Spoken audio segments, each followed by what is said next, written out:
마태복음 1장 21절 한 절만 보겠습니다.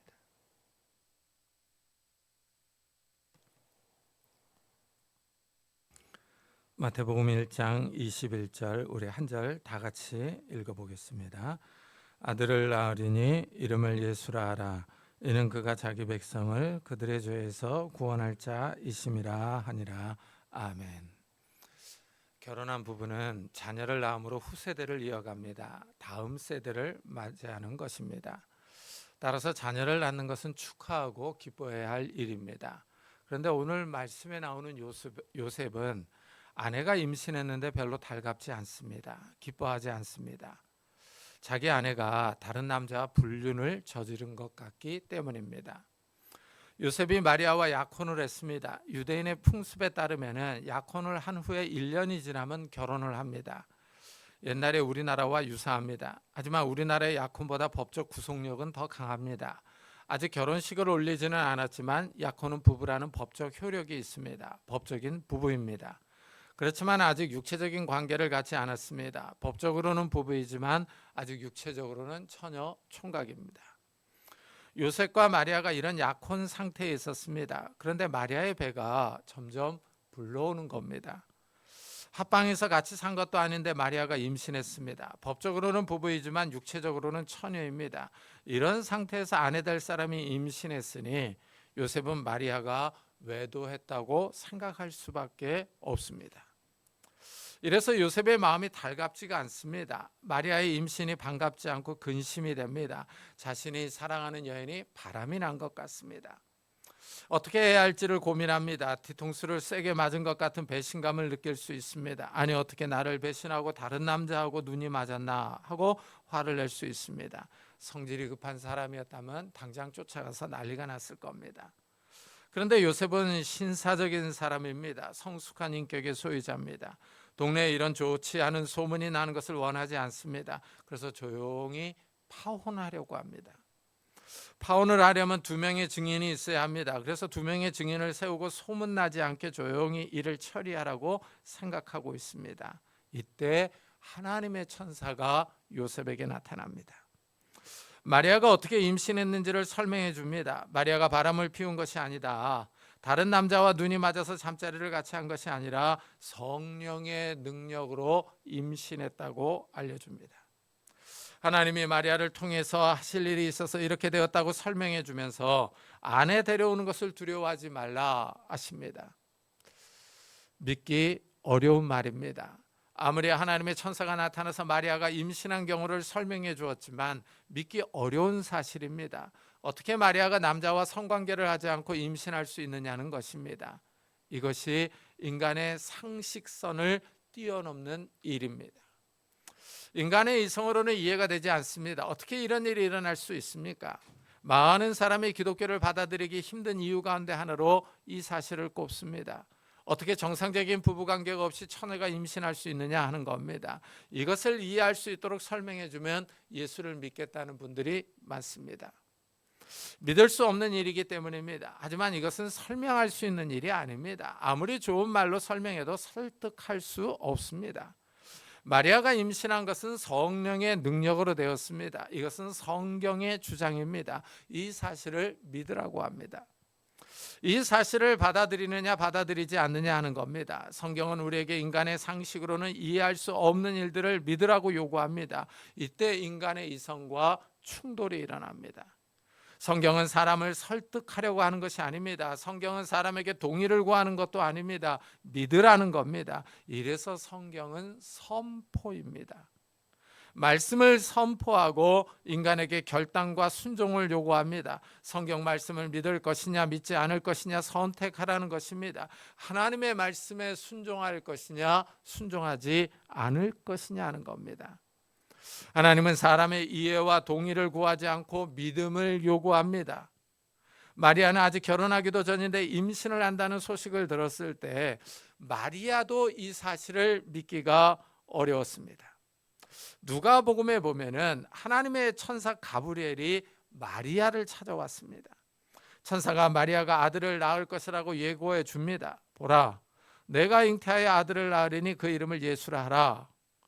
하나님의 천사가 마리아에게 나타나서 아들을 낳을 것을 예고해 주었습니다. 알고만 있었던 천사가 직접 나타나서 이 말을 해 주었으니 얼마나 신기했겠습니까? 천사를 보았으니 얼마나 놀랐겠습니까? 놀랍고 신기하지만 천사가 말한 내용을 믿기가 어렵습니다.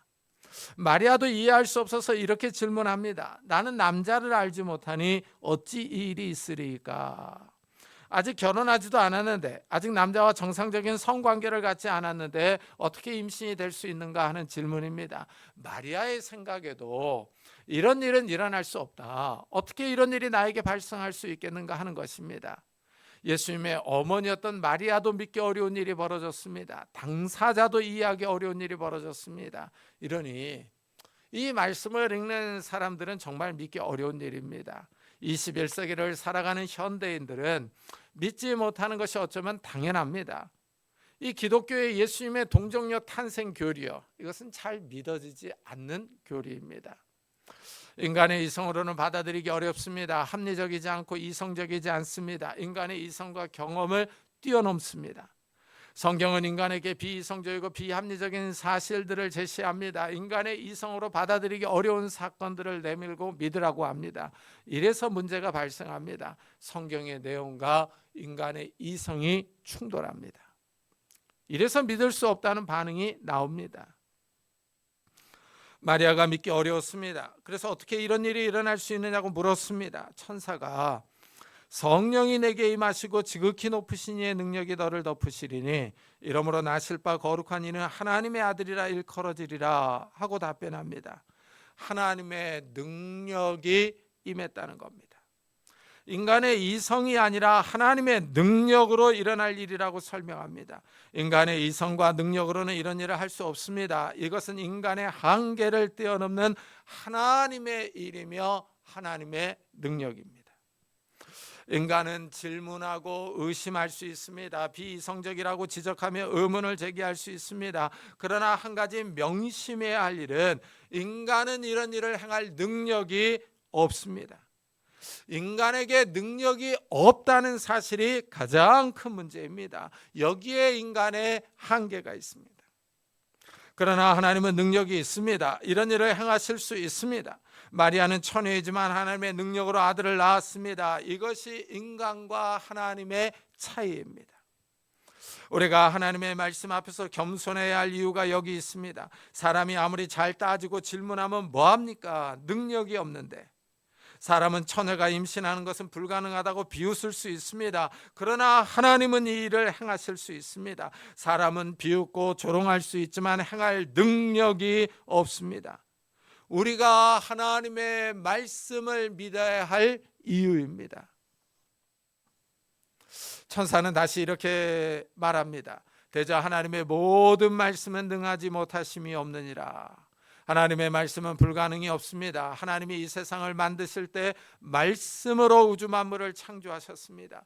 하나님이 빛이 있으라 하고 명령하시자 빛이 존재합니다. 하나님이 말씀하시자 실제가 되었습니다. 하나님이 말씀하시면 실존합니다. 없는 것이 있게 됩니다. 하나님의 말씀은 공허하지 않습니다. 하나님은 없는 말을 하지 않습니다. 없는 것이 있다고 꾸며대지 않습니다. 사실을 말하고 진리를 선포합니다. 무엇보다도 하나님의 말씀은 능력이 있습니다. 하나님의 말씀이 사실인 것을 입증합니다. 하나님은 말만 하고 내버려 두지 않습니다. 말씀하시고 그 말씀을 실행하십니다. 실행하실 능력이 있습니다. 천사는 마리아가 성령의 능력으로 임신한다고 선포했습니다. 그리고 실제 마리아가 성령의 능력으로 임신했습니다.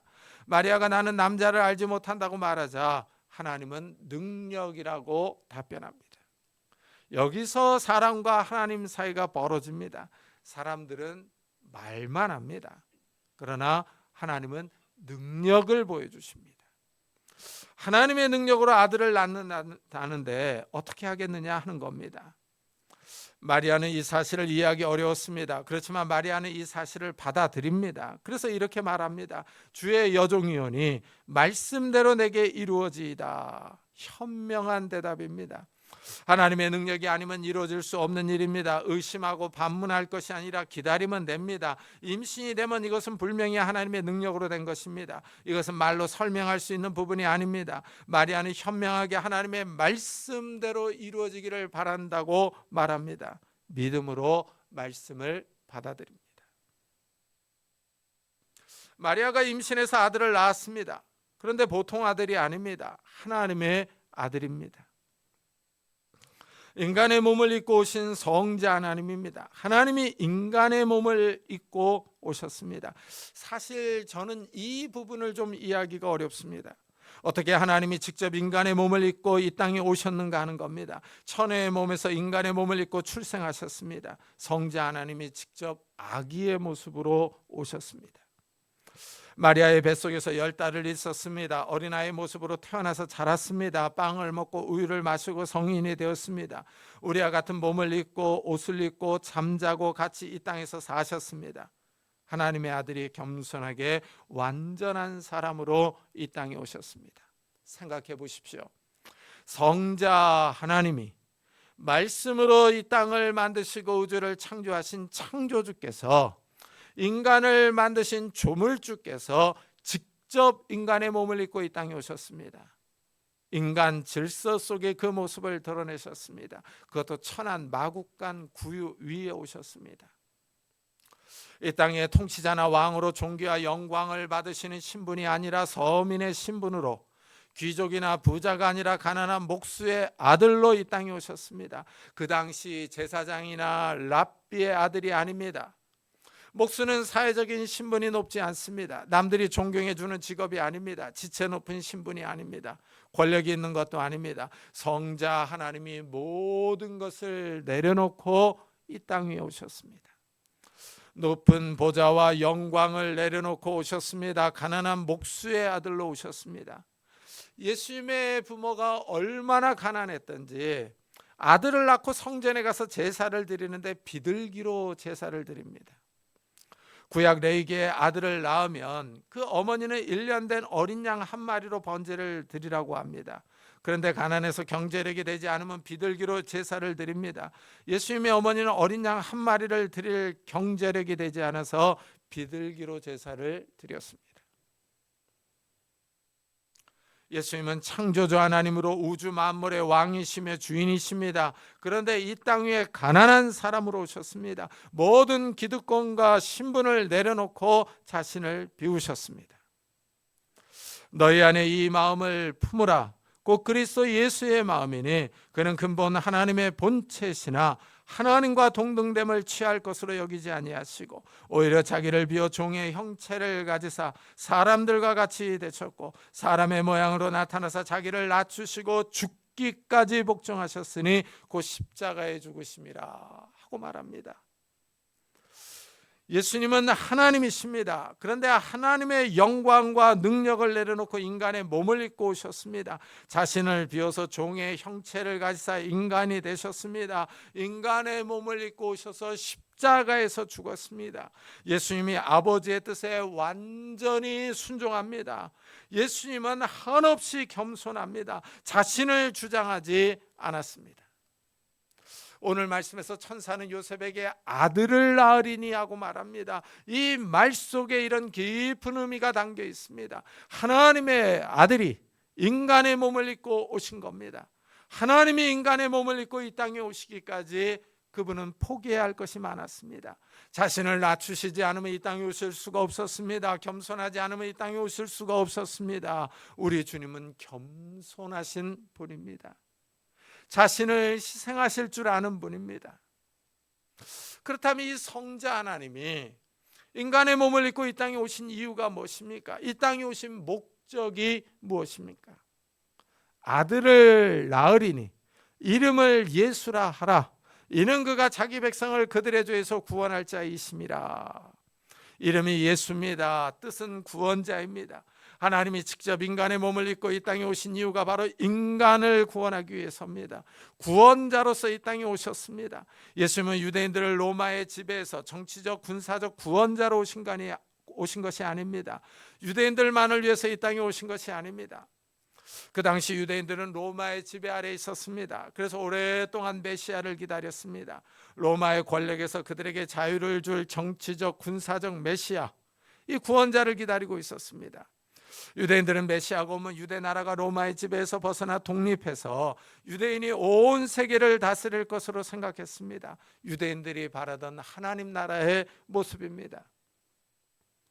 이때 예수님이 오셨습니다. 많은 유대인이 예수님을 유대인의 구원자로 생각합니다. 그러나 예수님은 유대인의 구원자로만 오신 것이 아닙니다.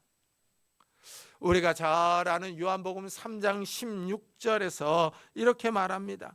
하나님이 세상을 이처럼 사랑하사 독생자를 주셨으니 이는 그를 믿는 자마다 멸망하지 않고 영생을 얻게 하려 하심이라. 하나님이 세상을 사랑하셨습니다. 그래서 하나밖에 없는 하나님의 아들을 이 땅에 보내셨습니다. 하나님의 아들이 믿는 자들을 구원하기 위하여 이 땅에 오셨습니다. 하나님의 아들이신 예수님은 이 땅의 모든 인류를 구원하는 것이 아니라 믿는 자들을 구원하십니다. 죄와 사망으로부터 구원하십니다. 죄로부터 믿는 자들을 구원할 자로 오셨습니다. 예수의 이름을 믿고 부르는 자를 구원하십니다. 누구든지 주의 이름을 부르는 자는 구원을 받으리라. 누구든지에 주목해야 합니다. 예수의 이름을 믿고 부르는 사람은 누구든지 영생을 받습니다. 이래서 예수의 이름이 이 세상에 비치며 희망입니다. 예수의 이름에 구원이 있습니다. 하나님 나라에서 영원한 생명을 누립니다. 인간의 삶은 한계가 있습니다. 사람들이 이 땅에서 큰 성공을 이루어도 죽어야 합니다. 이래서 인간의 삶이 공허합니다. 작년에 일타 스캔들이라는 드라마가 있었습니다. 그 드라마의 남자 주인공이 유명한 학원 강사입니다. 수백억 원을 버는 일타 강사입니다. 그런데 그렇게 큰 성공을 거두었는데 불안에 시달립니다. 잠을 잘 자지 못합니다. 불안과 긴장 속에서 늘 생활하니 먹을 것을 잘 먹지 못합니다. 삶에 큰 구멍이 납니다. 성공을 향하여 질주했지만 정작 몸은 망가지고 주위에 사람도 없습니다. 사람이 성공하면 뭔가 이루었다는 성취감이 있습니다. 보람이 있습니다. 그러나 그 뒤로는 삶이 똑같습니다. 그 자리를 유지하기 위해서 계속 노력해야 합니다. 넓은 집에서 살지만 공허한 것은 사실입니다. 그러다 나이가 들면 병들어 죽습니다. 인간 삶이 허무하며 희망이 없습니다. 그런데 성경은 이런 인간을 향하여 누구든지 예수의 이름을 부르면 구원을 받으리라 하고 선포합니다. 예수의 이름은 허무와 공허로 가득한 인간의 삶의 희망의 빛입니다. 죄와 사망으로 어둠이 가득한 삶에 비치는 생명의 빛입니다. 예수의 이름이 모든 사람에게 빛을 비춥니다. 소망을 줍니다. 하나님 나라에서 영원히 살 수 있다는 소망입니다. 긴장과 불안과 전쟁이 없고 생명과 평화와 기쁨이 넘치는 나라입니다. 일에 스트레스가 없고 안식과 기쁨이 있는 나라에서 영원히 살 수 있습니다.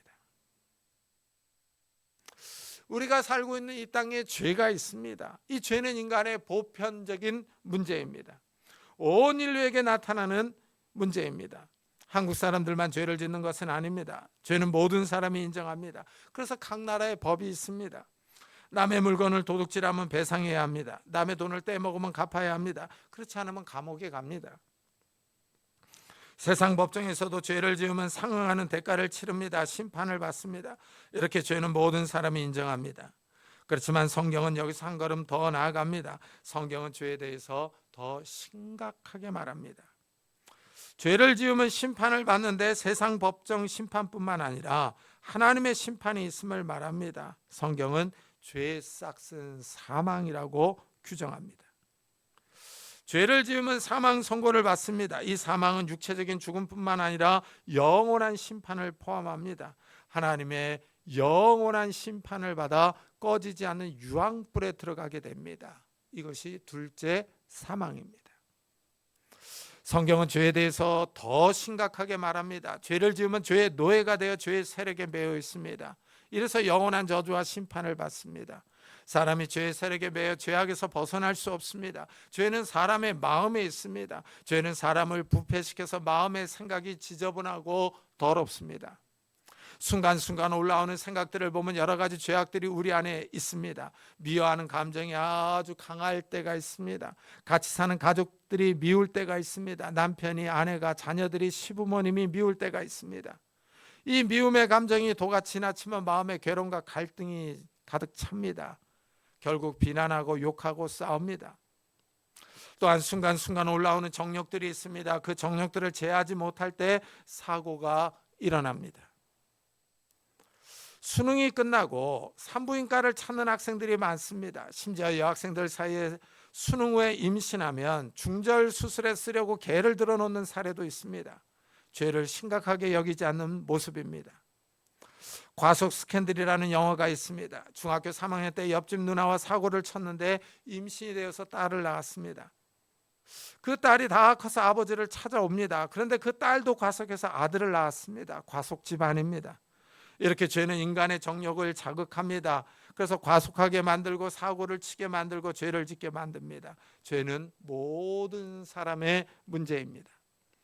개개인이 죄를 다 느끼고 있으며 죄를 짓고 있습니다. 그런데 세상은 자꾸 이 죄의 문제를 심각하게 생각하지 말라고 권합니다. 그냥 즐겨라. 아무 죄의식을 갖지 말라 하고 우리를 충동합니다. 이래서 사람들이 죄를 심각하게 생각하지 않습니다. 죄는 사람들끼리만의 문제가 아닙니다. 죄가 우리끼리 용서할 수 있다면 좋겠습니다. 그러나 죄는 하나님과 관련이 있습니다.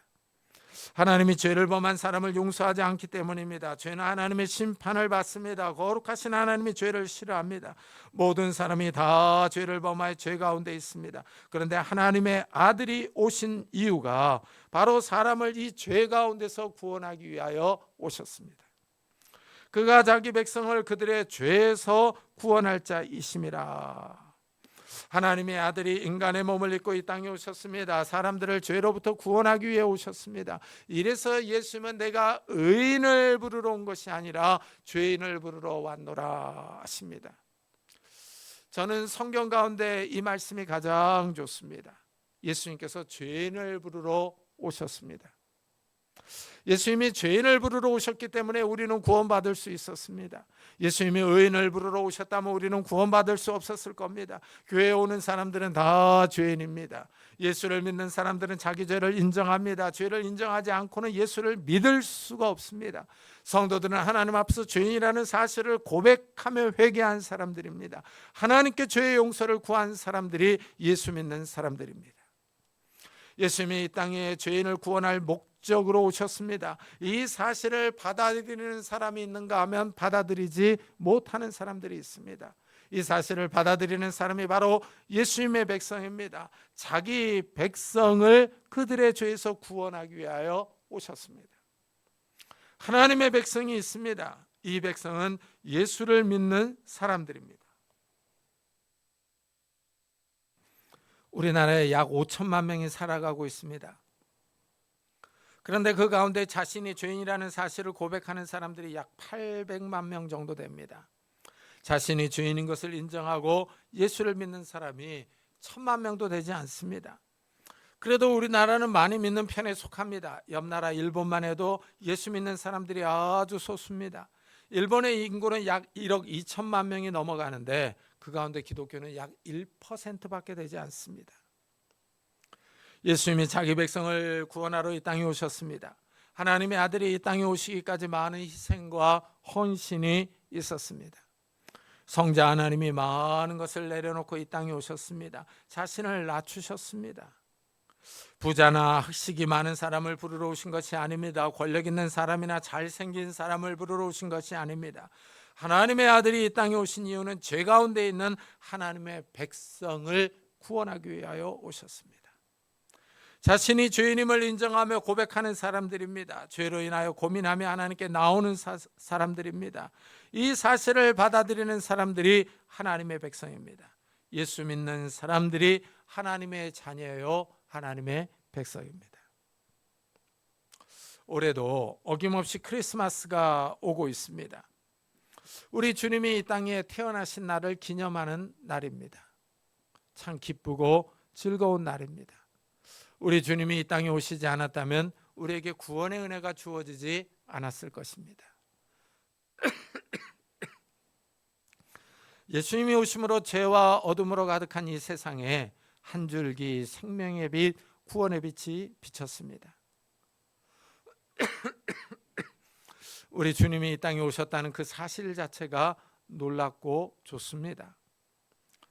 우리가 성탄절 찬양을 소리 높여 부를 수 있다는 사실이 너무너무 좋습니다. 우리가 구원받았다는 사실이 너무 감사하며 감동적입니다. 저는 우리 주님을 받아들입니다. 왜냐하면 저는 능력이 없기 때문입니다. 저는 자신을 죄로부터 구원할 능력이 없습니다. 저는 논리적으로 합리적으로 따질 수는 있습니다. 어떻게 처녀가 임신하는 말도 안 되는 그런 일이 발생할 수 있느냐, 일어날 수 없는 일이다 하고 결론 내릴 수 있습니다. 그러나 그런 결론이 저의 영혼을 구원하지 못합니다. 세상에 많은 사람이 예수님의 동정녀 탄생을 비웃고 무시합니다. 그런 일은 일어날 수 없다고 하고 받아들이지 않습니다. 그러나 하나님의 말씀을 의심하고 믿지 않는 것은 아무 유익이 없습니다. 믿지 않으면 결론이 같습니다. 인간이 이 땅에서 80년, 90년을 살다가 죽음으로 끝납니다. 죽은 후에 영원한 불에 들어가야 합니다. 그러나 믿는 사람은 다릅니다. 영생을 얻습니다. 예수를 믿지 않는 사람에게는 저주와 재앙이 있습니다. 그러나 믿음은 영생이 있습니다. 오늘 말씀에서 아들을 낳으리니 그 이름을 예수라라 하고 말합니다. 이 말씀에 하나님의 능력이 나타났습니다. 하나님은 우리에게 하나님의 아들을 주셨습니다. 그 아들이 우리를 죄와 사망으로부터 구원합니다. 영생을 주십니다. 이것이 하나님의 능력입니다. 하나님은 성탄절에 인류에게 하나님의 능력을 제시합니다. 하나님은 처녀가 임신하여 아들을 낳을 것인데 그 이름을 예수라 하라. 그가 자기 백성을 그들의 죄에서 구원할 자이다 하고 우리에게 선포하십니다. 이상하게 사람들은 성탄절을 좋아합니다. 뭔가 좋은 일이 나에게 생길 것 같은 날입니다. 하나님이 큰 기쁨을 부어주시는 날이기 때문입니다. 하나님이 인류에게 큰 선물인 예수 그리스도를 주신 날이기 때문입니다. 예수님이 하나님의 선물입니다. 예수의 이름에 하나님의 능력이 나타났습니다. 하나님의 능력이 우리를 죄와 사망으로부터 구원하여 영원한 생명을 주실 줄을 믿습니다. 하나님의 능력이 우리 성도님들의 삶과 가정에 충만하시기를 예수 그리스도의 이름으로 축복합니다. 기도하겠습니다. 우리 한번 들은 말씀을 생각하면서 이 은혜를 주신 하나님 앞에 감사하면서 이런 능력이 우리 가족 온 식구들에게 나타나게 해달라고, 아직도 믿지 않는 형제자매들, 믿음이 약한 가족들에게 이런 은혜를 달라고 우리 한번 자기 자신을 위해서 같이 기도하도록 하겠습니다. 하나님 아버지 감사를 드립니다. 이 아침에 저희들의